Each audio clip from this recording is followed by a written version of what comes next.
Mobile গেমে নেশায় মৃত্যু যুবকের। ইস্কন মন্দিরের কাছে যুবকের ঝুলন্ত দেহ উদ্ধার। শিলিগুড়ি ইস্কন মন্দিরের আগে বাঁশঝাড় মোড়ের কাছে বুধবার এক 20 বছরের যুবকের ঝুলন্ত দেহ উদ্ধার ঘিরে এলাকায় শোকের ছায়া নেমে এসেছে। জানা গেছে মৃত যুবকের নাম মোহাম্মদ সিরাজুল, বয়স 20, পেশায় সে রাজমিস্ত্রি। পরিবার সূত্রে জানা গিয়েছে সিরাজুল মোবাইল গেমের প্রতি অত্যন্ত আসক্ত ছিলেন। ঘন্টার পর ঘন্টা সময় কাটত গেমে। মঙ্গলবার রাতে খাওয়া না খেয়েই ঘুমোতে গিয়েছিল সে। বুধবার ঘুম থেকে না উঠলে মা তাকে ডাকতে যান, তখনই চোখে পড়ে ছেলের ঝুলন্ত দেহ। সঙ্গে সঙ্গে খবর দেওয়া হয় পুলিশকে। ঘটনাস্থলে পৌঁছে দেহটি উদ্ধার করে ময়না তদন্তের জন্য পাঠায় পুলিশ।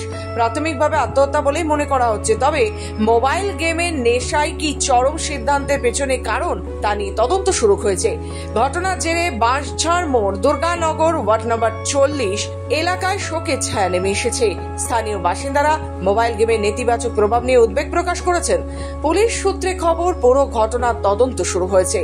কালকে রাত্রে খাওয়া দাওয়া ঘুমাইছে, সকালে উঠে দেখি এরকম। কখন সকালবেলা দেখছিলেন? 9:30টার দিকে। 9:30টার দিকে? আচ্ছা। ও ডেলি 10টার দিকে কাজে যায়। ডেলি 10টার দিকে কাজে যায়। তো আমরা ডেলি ওকে ঘুম থেকে ওর মা উঠায়, বেটা কাজে যাবো না, উঠো। তো আজকে ডাকতে এসে দেখে ও উঠে না, লাস্টে ফুটা দিয়ে দেখছি ও। আমার ভাগনা ডেলি কাজ থেকে আসছে, পাবজি খেতো আর খাওয়া দাওয়া করে নেই। ডেলি ও ওই নেশায় থাকতো। সকালে ও দেরি করে ঘুম থেকে উঠে ও কাজে যাবে, ঠিক 9:30 10টায় উঠবে, উঠে অল্প খাওয়া দাওয়া কাজে যাবে, আবার সন্ধ্যা করে আসবে। ওটা আবার আইসে ঘরের মধ্যে পাবজি খেলবে।